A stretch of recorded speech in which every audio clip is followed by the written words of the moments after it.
Good evening, everybody. We are back with our new episode. It's been a while, but it's challenging to manage a few things together. But I had been wanting to talk about this for a little while. Recently, Vladimir Putin was here in New Delhi, and an annual summit was conducted between the Russians and the Indians. And it has led to some interesting outcomes, some interesting observations, and we'll just dive deep into that. So the summit started with the three ambassadors of Western nations sort of authoring an article which was intended to raise a sort of objection to the presence of the Russian dignitary head of state in India, and that in itself shows the weakening of the institutions that have been built in international affairs for the last few decades or so. There has been a major erosion of mutual trust in a lot of countries. I want to start talking about the Russia India relations first by talking about India's relationship with the West. We know that over the last 3 4 years, India has received great criticism for buying natural gases from the Russians, and even the Americans have raised great objections to it. But over a period of time, we are also seeing a lot of cracks in the West's policy towards Russia, and because they also purchase a lot of critical minerals from the Russians. And we are also beginning to see a lot of erosion of trust in the European view of the Americans. There has been a great loss of credibility on part of the Americans as being a reliable security guarantor. We all know that. There was a famous J.D. Vance speech earlier last year, earlier this year, actually, forgive me. And that has exposed a major uh, discord in the relationship of the Americans and the Europeans. It's exposed a major source of tension between the Americans and the Europeans. So what has happened now is that the Europeans are also reinvesting in their military, they are reinvesting in their security capabilities, which in a way could be a good thing for a lot of economies, but it could also signal a multilateral, multipolar arms race, which we thought we brought the world out of in the late 90s. But this seems like a circling back to a time of a lot of trust deficits. Having said that, just because there are cracks in the Western view of Russia and Indians doesn't mean that the Russians and us Indians are standing in the best position in the world either. Russia and India uh, have had a very old, very strong Russo-Indian axis. There is a great sense of historical trust that the Indians have in the Russians. A lot of it goes back to the 1971 war. A lot of it also goes back to a repeated, reliable supply of military hardware that we've bought from the Russians. To this day, a major chunk of the Indian military hardware is Russian. Uh, the Operation Sindoor was an example of how reliable Russian military equipment can be. So we've had a time-tested old relationship, but is it the strongest it has ever been? I would doubt it. Are both the economies the strongest they've ever been? I think I would doubt that as well, because in India, we are standing at a time where we are seeing large amounts of youth unemployment. We have not been able to adequately execute a lot of our infrastructure projects also, and there are good projects on paper like Gati Shakti, etc. We have also tried to chart out the India Middle East economic corridor in the last G20, but a lot of them have not seen the strategic advantage that India wanted to gain. Many of the countries in the world have taken some benefit of China plus one policy. So we need to do some serious introspection here also, that when we actually want to become a counterbalance to the Chinese, to the Americans, and we want to strengthen the Russo-Indian balance, we must seriously invest in our domestic economic resources. We must seriously invest in our MSME capabilities. We must seriously invest in easy credit access to our smaller enterprises. We must seriously invest in deregulating our economies and really pushing up our ease of doing business.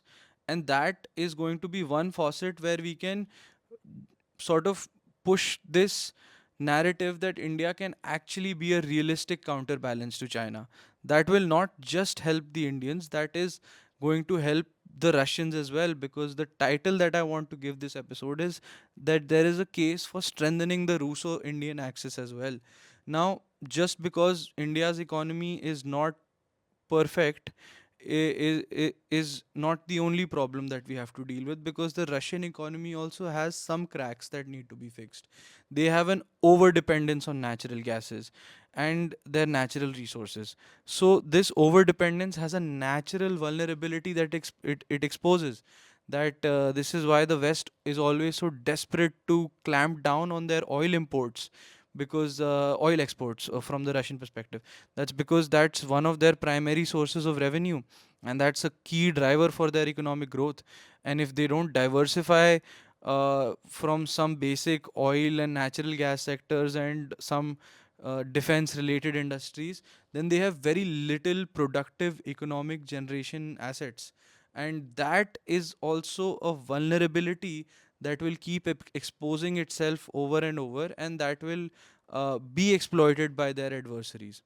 Now, if India and Russia do indeed aim to strengthen this axis, which they very well should, I mean, as an Indian, that would make me very happy. But there are some very realistic capability issues that they must ask themselves. We as Indians must ask ourselves.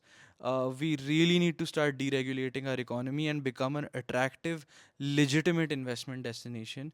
We are nowhere near, say, China in terms of a lot of manufacturing capabilities. Even, say, a lot of chip manufacturing ambitions need to be checked realistically. And once we start making these attempts, some real returns might start coming in. We need to really focus on strengthening of institutions. And I think an opportunity has presented itself after many decades, that we have seen historical weakening of institutions in the West. So, this is an important opportunity to even act as a counterbalancing agent to Western nations. Now, I'm not saying that the Western nations are on a decline and US supremacy is waning. I'm not naive. Those things actually take a lot of time. But let's just say an opportunity has presented itself for both the Russians and the Indians to appear as reliable, strong economic hubs. For that, a lot of domestic internal reform is needed.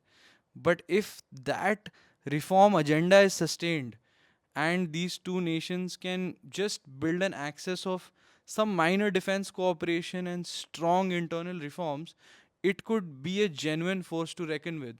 Then these larger goals of developing the INSTC, which is a corridor that sort of comes from Russia, goes through uh, the Caspian Sea, then it goes through the Iranian region, and so that's a major economic corridor that India and Russia are both interested in developing, and it's also in addition to the Chennai Vladivostok economic corridor that we want to develop, that you take the shipping route to trade, and then you sort of take goods from Chennai through the Strait of Malacca all the way into like Russia. So that's another interesting facet that can be brought into our trade relationship. But these things need to be like point number 5 or point number 6, because first serious internal economic reform has to be built. Only when that happens, you can talk about exports, diversifying your export mix, and having a serious trade relationship with the world. It is when these things start happening and you become a major player in critical supply chain, then people start taking your security presence also more seriously. I think the Russian intervention in Ukraine has lasted too long. Too many young lives have been lost. Some domestic internal reforms have to start coming in Russia. Many domestic internal economic reforms have to start coming in India. And we need to seriously start investing in these ideas of mutually beneficial economic corridors. Then we can really become a force to reckon with in this multipolar world. I don't particularly say that US supremacy is declining. I don't see a reason why US being a strong country is a bad thing. I think US is in itself a great player, and as long as its institutions are strong, it adds a lot of stability to the world. But I am personally a believer that a strong Russo-Indian axis should not be a threat to the US, and it won't be.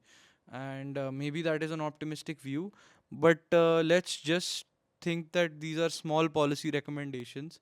And yeah, I think that is my view from a observing this small, maybe not so significant trip by Vladimir Putin to India. It just sets into perspective a lot of things that need to be done and a lot of things that need to be achieved. Thank you for joining us and keep watching our videos.